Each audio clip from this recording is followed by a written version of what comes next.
Salut, c'est votre frère Otep, c'est votre frère Bertie le Kamit, mon berceau bon, de mon titre de notable, et donc je prends la parole ce soir parce que l'heure est grave.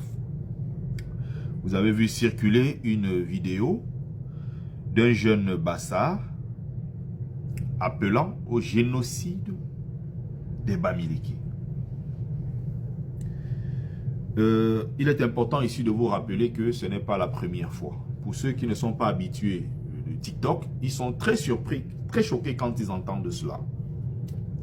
Moi qui suis tous les jours sur TikTok, ça ne m'étonne pas. Tous ces gens-là sont connus.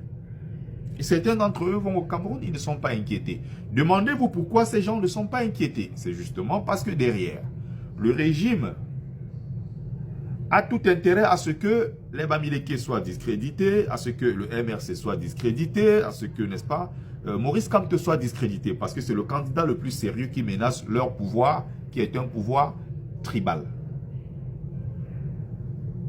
Soutenu, n'est-ce pas, par le clan qu'on appelle le clan des Essingam. J'y reviens.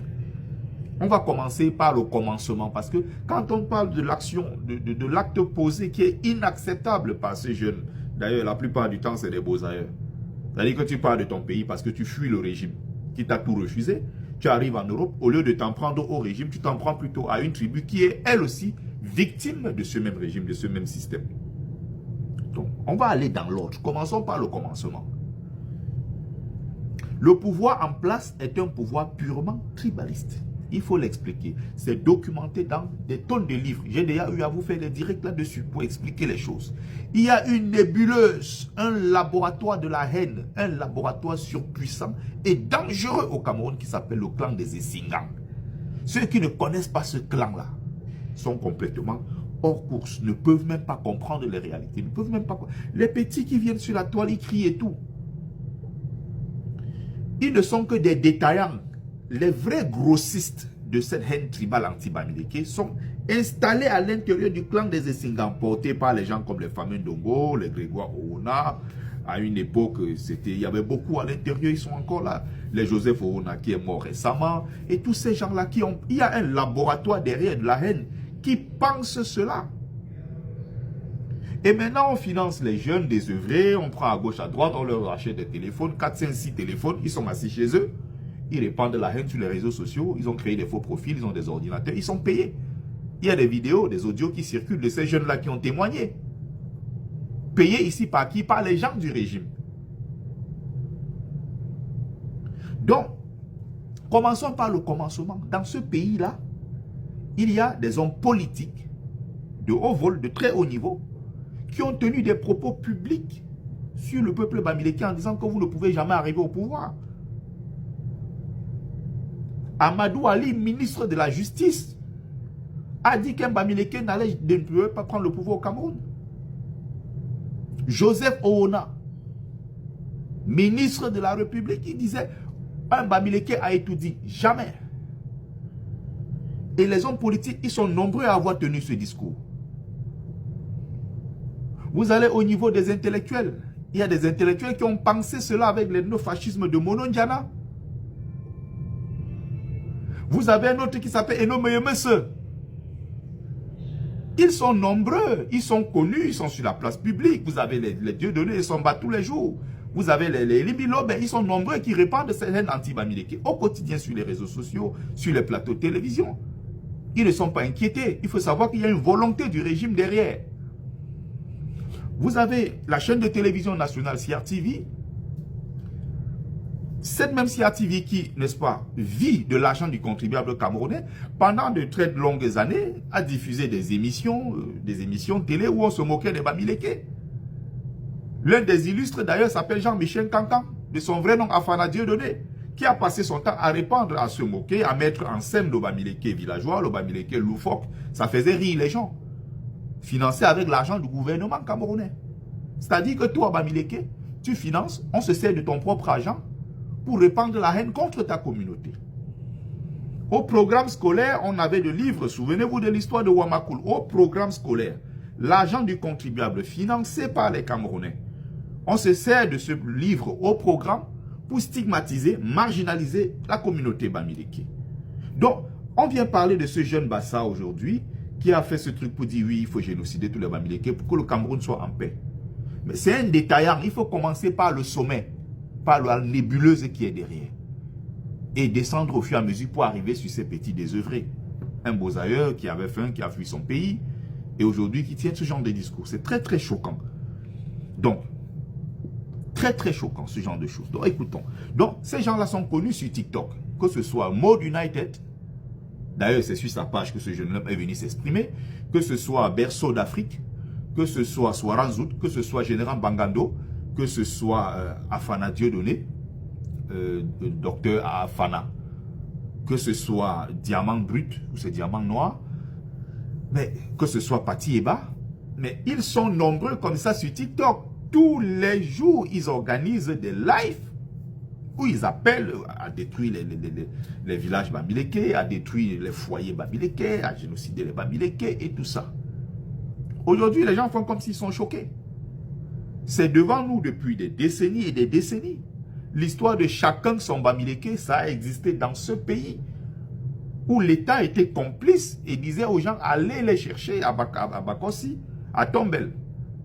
On se préparait pour aller attaquer les Bamileke à Tombel. On allait les attaquer à Sambelima, à Konolinga, au quartier Congo. Attaquer sur l'ensemble du territoire. C'est connu cette histoire. Donc on ne peut pas faire aujourd'hui comme si c'est hier là que ça a commencé avec un jeune homme Bassa sur les réseaux sociaux.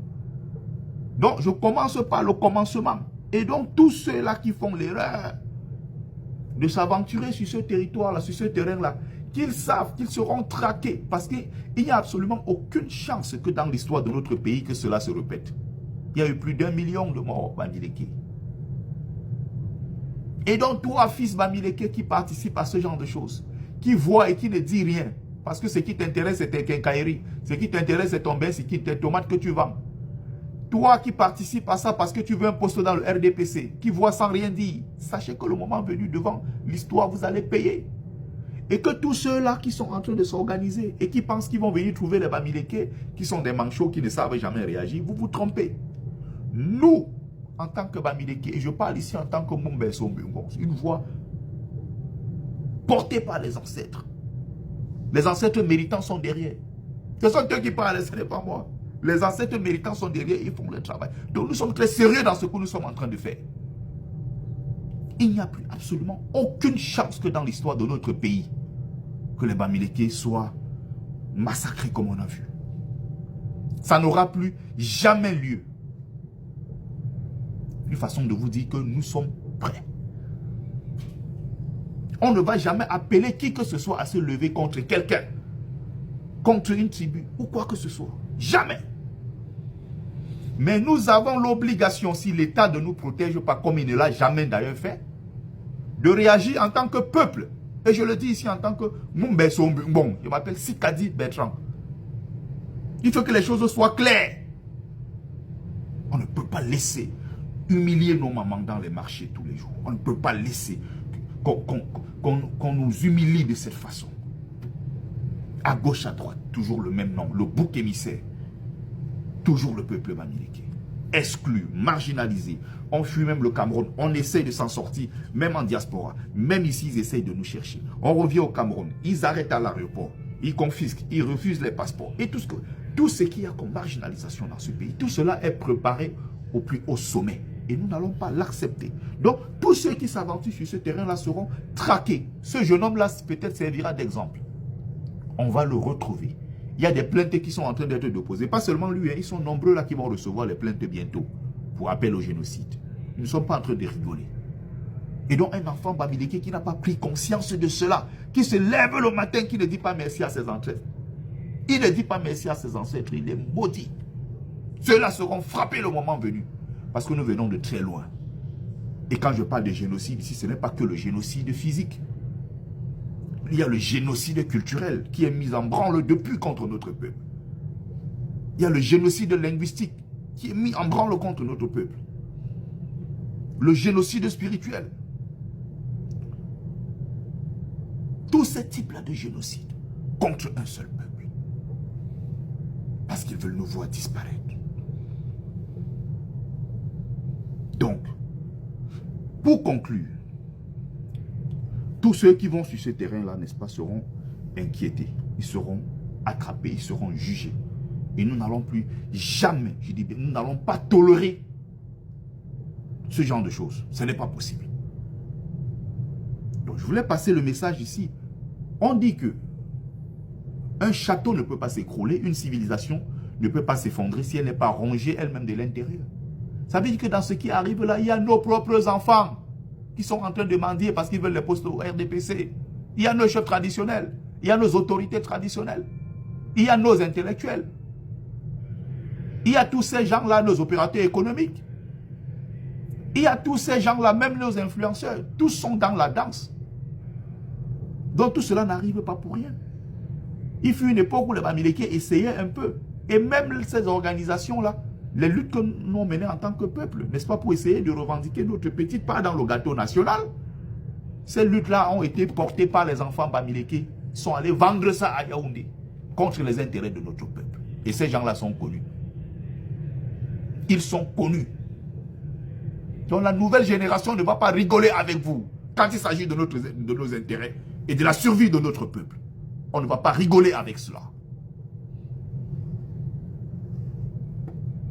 Ils sont nombreux dans nos rangs qui travaillent contre nos propres intérêts. Il faut qu'on se comprenne très bien. Ce sont les mêmes qui ont livré à la vindicte populaire le plus illustre de leur fils, Maurice Kamto. Ce sont les mêmes qui ont fait de Kamto à l'ouest de Cameroun persona non grata dans son propre village. Ce sont les mêmes qui sont en train de tout faire à Yaoundé à l'heure actuelle là pour que Kamto soit complètement écarté. Ils sont en train de se battre contre leurs propres intérêts. Il faut savoir qu'en matière d'intérêt, surtout sur le plan politique, il n'y a pas de solidarité entre les Bamileke. Il faut faire très attention. Le Bamileke, quand il s'agit de ses intérêts, il est prêt à éliminer tout le monde. Donc, il faut que les Bamileke sortent de cette lâcheté. Qui pensent que non, l'essentiel, non. On est marginalisé au Cameroun et les gens pensent que non. C'est de fuir pour aller être ingénieur en Allemagne, pour être médecin aux États-Unis. Et après, vous servez à quoi? Rien. Ils vont là-bas, ils finissent, ils ont des gros diplômes, ils travaillent, ils ont tout l'argent, ils ont tout ce qu'il faut. Ils sont incapables de s'organiser pour se défendre en tant que peuple. Sachant que l'État a refusé de les défendre en tant que citoyens camerounais. Ils nous disent qu'ils sont au Bamileke à la NASA. On n'en a rien à foutre. Ils ne nous servent à rien, ces gens. Vous arrivez à l'aéroport Douala ou Yaoundé. Ce sont les boulous qui décident sur votre sort. Vous n'avez aucun pouvoir. Il faut vous taire.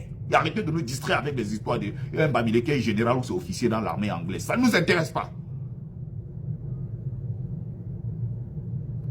Tous ces gens-là sont en mission et donc le Bamileke doit apprendre, c'est ce que je fais comme travail depuis des années ici, à lever sa tête comme ça, parler dignement en regardant droit dans les yeux. Le Bamileke doit éviter le le long chou est terminé. Le Bamileke doit apprendre à avancer comme ça tout droit en regardant dans les yeux. Quand il n'est pas content, dit taper le poing sur la table. Il dit je ne suis pas content. Il faut éviter d'évoluer, d'avancer selon la logique du Masko Kungam. Ça c'est le problème du Bamileke. Ils sont toujours en train de lever la tête, apprendre à parler tout droit en regardant dans les yeux et dire que vous n'êtes pas content. Ce n'est pas en évoluant selon la logique du Masko Kungam qui va vous aider. Alors, donc ce qui arrive là, il y a pire qui se prépare contre notre peuple. Et vous croyez que la solution c'est aller vendre vos tomates, ouvrir vos quincailleries, vous battre pour être dans le RDPC, avoir des postes de sénateurs, avoir quelques immeubles. Quand on passe, on dit, ah, c'est pour un Bamileke, ils sont contents. Vos immeubles ne nous servent à rien. Moi, ça ne me sert à rien du tout. Le peuple Bamileke doit apprendre à lutter pour sa dignité, son honneur. Si un peuple ne connaît pas ce que c'est, si on vous a fait croire qu'un peuple, c'est l'argent, un peuple, c'est les immeubles, vous vous trompez. La preuve, ce qu'on fait à un Bamileke, même milliardaire dans ce pays, on ne peut pas oser le faire à un nordiste qui est même cordonnier. Il dit que même un nordiste cordonnier, on ne peut pas oser. La preuve dans le même Yaoundé. Ils sont partout pour dire les Bamileke rentrer chez eux. Mais les quartiers nordistes, ils ne passent jamais là-bas. Ils ne peuvent même pas tenter. Ils sont partout, les nordistes. Il y a les quartiers à Oussa partout au Cameroun. Pourquoi ils ne vont pas là-bas? Demandez-vous pourquoi ils disent que les foyers Bamileke, ils sont en train de nous coloniser, ils doivent rentrer à l'ouest.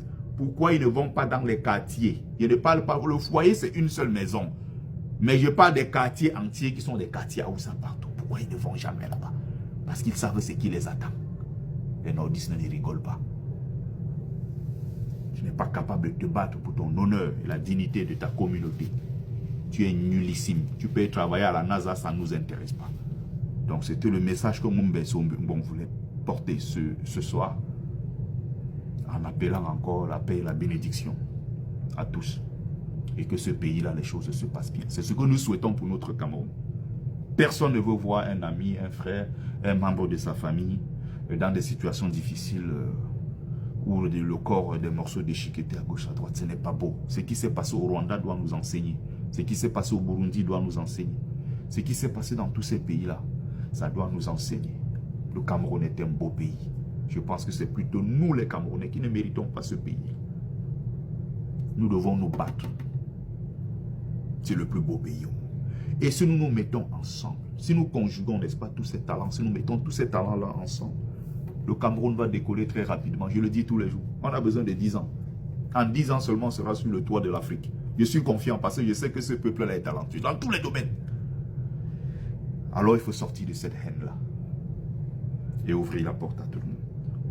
Voilà le message que je voulais passer. Merci à tous et à toutes.